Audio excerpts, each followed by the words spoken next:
नमस्कार दोस्तों, मैं योगेंद्र मिश्रा आपका अपने चैनल पर स्वागत करता हूं। आज का हमारा विषय है जन्म कुंडली में दरिद्रता, निर्धनता। मित्रों, वर्तमान समय में व्यक्ति अपने जीवन में कई प्रकार की परेशानियों से ग्रसित है और वह जीवन में सुख और शांति चाहता है। हम मेहनत तो बहुत करते हैं, लेकिन मेहनत के अनुरूप हमें फल नहीं मिलते हैं। मित्रों, कोई पाप कर्म करता है फिर भी अपने जीवन को बड़े मज़े से और खुशहाली से जीता है, सुख से जीता है, और कोई शुभ कर्म करता है और तब भी वह कष्ट उठा रहा है, दुख भोग रहा है अपने जीवन में। ज्योतिष के अनुसार हमारा संसार कर्म पर आधारित है।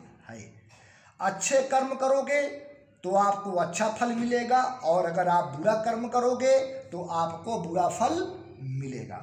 हमारा भाग्य भी हमारे कर्मों के अनुसार हमें फल प्रदान करता है। मित्रों, कुंडली में नवम भाव को भाग्य यानी किस्मत का स्थान कहा जाता है। मित्रों, भाग्य से ही देखा जाता है कि जीवन में आपको कितनी सफलता प्राप्त होगी।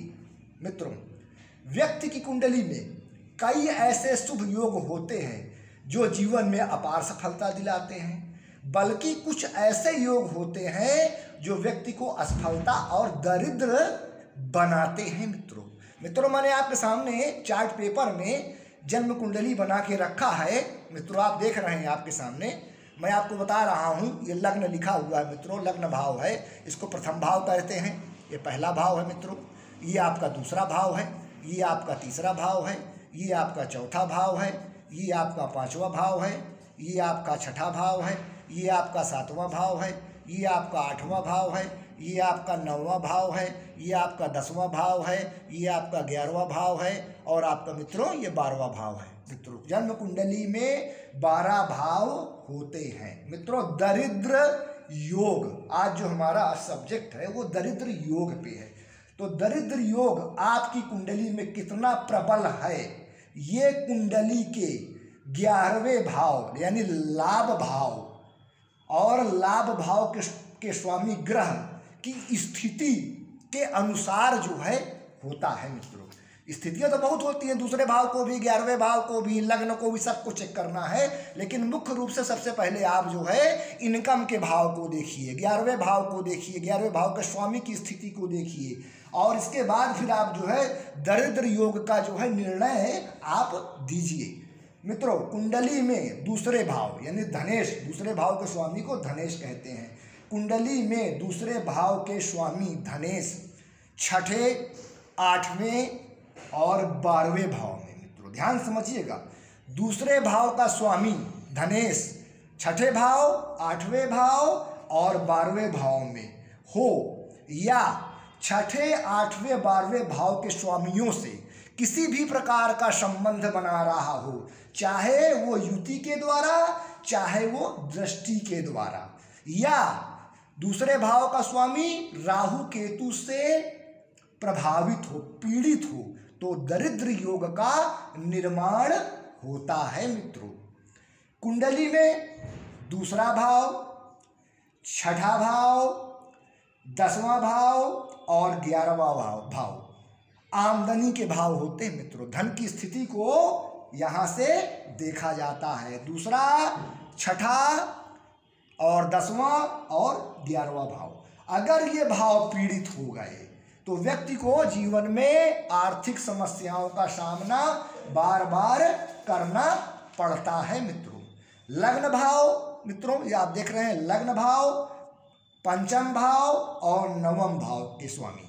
मित्रों, ध्यान समझिएगा, प्रथम भाव, 5वां भाव और 9वां भाव, यहाँ के जो स्वामी होते हैं जो है वो राजयोग कारक होते हैं, हमको जीवन में अपार सफलता देते हैं। मतलब लग्नेश, पंचमेश और नवमेश, इनकी स्थिति जन्म कुंडली में अगर खराब है मित्रों, तो आप ये मान के चलिए कि जीवन में आपको बार बार आर्थिक परिस्थितियों का सामना आपको करना पड़ेगा।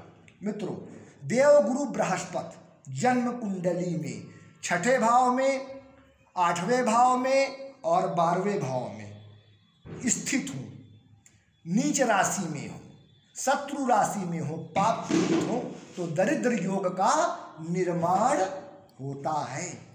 केंद्र में शुभ ग्रह हो और पाप ग्रह दूसरे भाव में हो। ध्यान समझिएगा मित्रों, पहला, चौथा, सातवां और 10वां मित्रों ये केंद्र भाव होते। इन केंद्र भाव में शुभ ग्रह बैठे हों और दूसरे भाव में पाप ग्रह बैठे हों, जैसे शनि है, राहु है या केतु है, और 11वें भाव में भी पाप ग्रह बैठे हों, तो मित्रों धन नाश का योग बनता है। मित्रों, जन्म कुंडली में चंद्रमा किसी भी भाव में अकेले बैठे हो, मित्रों ध्यान से समझिएगा, किसी भी भाव में चंद्रमा अकेले बैठे हो और उनके आगे और पीछे कोई ग्रह ना हो, तो केंद्रुम योग का निर्माण होता है। देखिए मित्रों, मैं आपको बता रहा हूँ, ये जन्म कुंडली आपके सामने बनी हुई है और ये मित्रों जो है आपका 7वां भाव है, 7वां भाव है, जहाँ से वैवाहिक सुख देखा जाता है।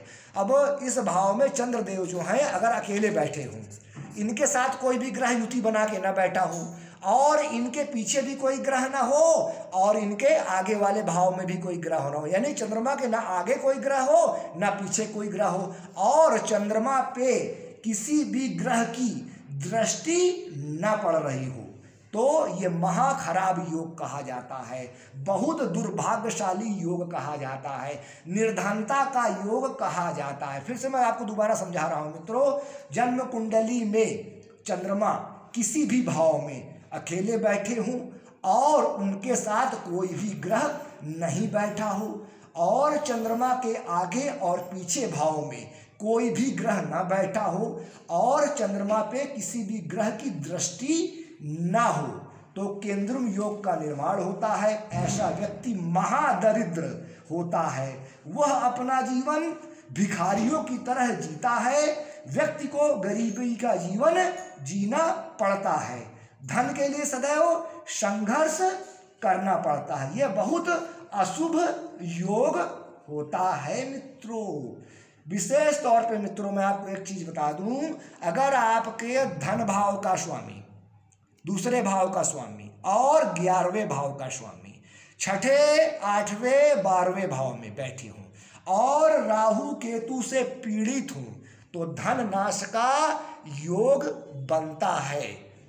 कुंडली में दूसरे भाव का स्वामी और लग्न भाव का स्वामी छठे भाव में बैठ के राहु और केतु और शनि से अगर प्रभावित हो गए हैं, तो व्यक्ति को जो है धन की समस्या जीवन में देखनी पड़ती है। मित्रों, कुंडली में लग्न भाव के स्वामी लग्नेश 12वें भाव में हो, ध्यान से समझिएगा मित्रों, कुंडली में लग्न भाव यानी लग्नेश 12वें भाव में हो और 12वें भाव का स्वामी लग्न में हो और दूसरे भाव के स्वामी धनेश छठे, 8वें या 12वें भाव में बैठे हो, तो प्रबल धन नाश का योग बनता है। मित्रों, बहुत खराब योग कहा जाता है, क्योंकि भाई लग्न भाव जो है यानी लग्नेश जो है वो व्यय भाव में चले गए, 12वें भाव में चले गए, नाश के भाव में चले गए, और नाश भाव का स्वामी जो है व्यय जो है वो लग्न में आ गया, यानी परिवर्तन योग हो गया।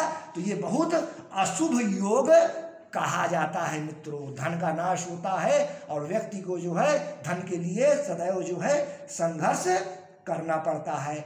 जन्म कुंडली में लग्न भाव का स्वामी लग्नेश अगर 8वें भाव में हो और उसके साथ कोई भी शुभ ग्रह ना बैठा हो, मित्रों ध्यान से समझिएगा, कुंडली में लग्नेश 8वें भाव में बैठे हों और उनके साथ कोई भी शुभ ग्रह ना बैठा हो और दूसरे भाव के स्वामी धनेश 11वें भाव में नीच के होके अशुभ होके बैठ जाए, पाप पीड़ित होकर बैठ जाए, तो षड्यंत्र नामक योग का निर्माण होता है।